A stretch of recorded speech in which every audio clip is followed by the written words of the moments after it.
فاذكروني أذكركم واشكروا لي ولا تكفرون. اللہ کہتا ہے کہ میں کسی ایسے ویسے دل میں نہیں رہتا ہوں، میں ٹوٹے ہوئے دل میں رہتا ہوں، جس کی جھونپڑی گری ہوئی ہے، جس کے گھر کا دروازہ ٹوٹا ہوا ہے، جس کی بستر کی چادر پھٹی ہوئی ہے، جس کے بدن سے پسینے کی بو آتی ہے، کوئی پاس بٹانے کو تیار نہیں، خدا اس دل میں رہتا ہے. یہ اس کی پسند ہے. کون چیلنج کر سکتا ہے میرے رب کو؟ ہے کس میں ہمت؟ یہ اس کی پسند ہے اور میرے نبی کی پسند ہے.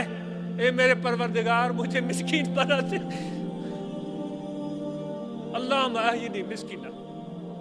بھائی تمہاری پسند تمہارے ساتھ، میری نبی کی پسند بھی سن لو، میرے آقا کی پسند. اللہم احینی مسکینا، مجھے مسکینوں میں سے زندہ رکھ. وہ اب اتنی مسکینہ جب میں دنیا سے جاؤں تو بھی مسکینوں کے ساتھ رہوں. آپ پیچھے بیٹھے ہوئے ہیں، آپ کو یہاں شاید وی آئی پی پاس بھی نہیں ملا ہوگا. یہ تو انتظامات ہیں منتظمین کی، لیکن خدا کا انتظام کچھ اور ہوتا ہے. وہ پتہ نہیں کس پر راضی ہے. جو سب سے پیچھے بیٹھا ہوا ہے، جس کو کوئی جانتا بھی نہیں، اس کے نام کو نہیں جانتا، اس کی شکل کو نہیں جانتا، کیا پتا وہ اسی کو دیکھ رہا ہو، اس کے صدقے میں اب یسوع کو بھی دیکھ رہا ہو. یہ اس کی پسند ہے. تو میرے نبی کہتے ہیں کہ میں مسکینوں سے میرے پروردگار مسکینوں کے ساتھ مجھے زندہ رکھنا. ہم تو آج اس دنیا میں اپنے مسکینی کو گالی بنا دیا. ایسے چوکے پاس جاؤ تو بھائی وڈیرے کا فون آئے گا تو پھر تمہاری بات سنوں گا. وڈیرے کے پاس جاؤ، جس بکری کی چوری کی فریاد لے کر گیا ہے، وہ بیچارہ غریب وہاں جاتا ہے تو وہی وڈیرا اسی کی چوری ہوئی بکری کا سالن اس کو کھلا دیتا ہے. آج تو یہ حالم ہے ہمارے سندھ کا، پنجاب کا مجھے پتا نہیں، کوئی اس کو نہیں پوچھتا. وڈیرے کی فون آ جائے ایسے چکا، حاضر حاضر، لبیک لبیک.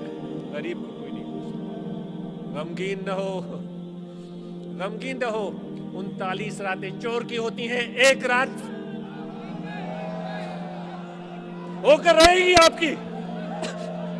خدا تمہارے ساتھ ہے غریبوں، اے مسکینوں، خدا تمہارے ساتھ ہے. اس کا پیار تمہارے ساتھ ہے. کبھی نہیں گھبرانا، کبھی فکر نہ کرنا.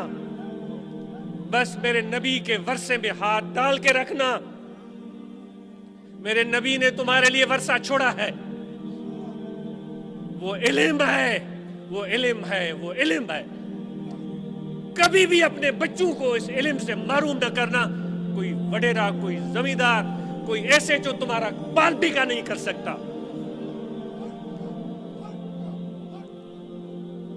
تو میرے نبی نے کیا کہا؟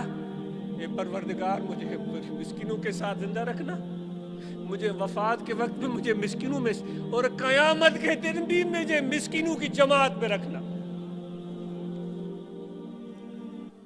کل کسی سیٹھ کی ٹھکائی ہو رہی ہو محشر کے میدان میں، فرشتے اس کو پکڑ کر کے کیسے پیسے کمائے. کسی وڈیرے کی، کسی زمیندار کی ٹھکائی ہو رہی ہو، کیا مزارے کاشتکار کے پیسے کھائے تھے؟ چالاکی سے اس کے پیسے ہڑپ کیے تھے؟ کسی صنعت کار کی ٹھکائی ہو رہی ہو، کو مزدوروں کی مزدوری کا کو تو نے ہضم کیا تھا؟ وہاں آ کر کوئی کہے ان کا کوئی ایجنٹ، صحیح یہ تو صنعت کار ہے فرشتوں، اس کی 10 فیکٹریاں تھی.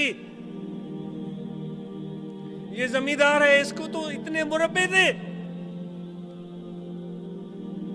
یہ ایم این اے صاحب ہے، یہ ایم پی اے صاحب ہے. میرے بھائیوں بتاؤ، فرشتے چھوڑ دیں گے اس کی وہ جو چاند میں اس کی وہ جو ٹھکائی ہو رہی ہے اس کو چھوڑ دیں گے؟ نہیں چھوڑیں گے. لیکن مسکینوں تم بچ جاؤ گے، کیونکہ نبی تمہارے ساتھ ہوگا. نبی تمہارے ساتھ ہے. میں قربان جاؤں ان غریبوں پر.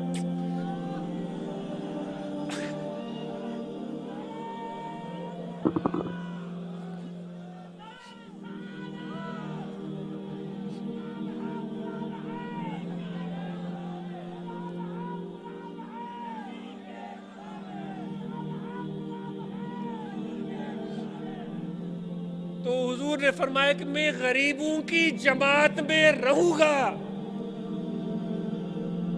تو یہ غریب ایک ہوتے ہیں نام کے غریب، اور دوسرے وہ ہوتے ہیں دل کے غریب. دولت مند ہونے کے باوجود ان کے دل میں جب درد ہو تو وہ دل اس کا غریبوں جیسا ہے. جب وہ اچھے کپڑے پہنے تو اس کو شرم آئے کہ میں اتنے اچھے کپڑے پہن رہا ہوں، کوئی ایسا بھی میرے پڑوس میں بستا ہے جس کو پہننے کے لیے پوری قمیص بھی نہیں ہے. میرے نبی نے تمہاری جماعت کے ساتھ ہونے کا کہا، اور اب میرا رب کیا فرماتا ہے؟ حضور فرماتے ہیں قیامت کے دن ایک بندہ خدا کے سامنے پیش ہوگا. اللہ فرمائے گا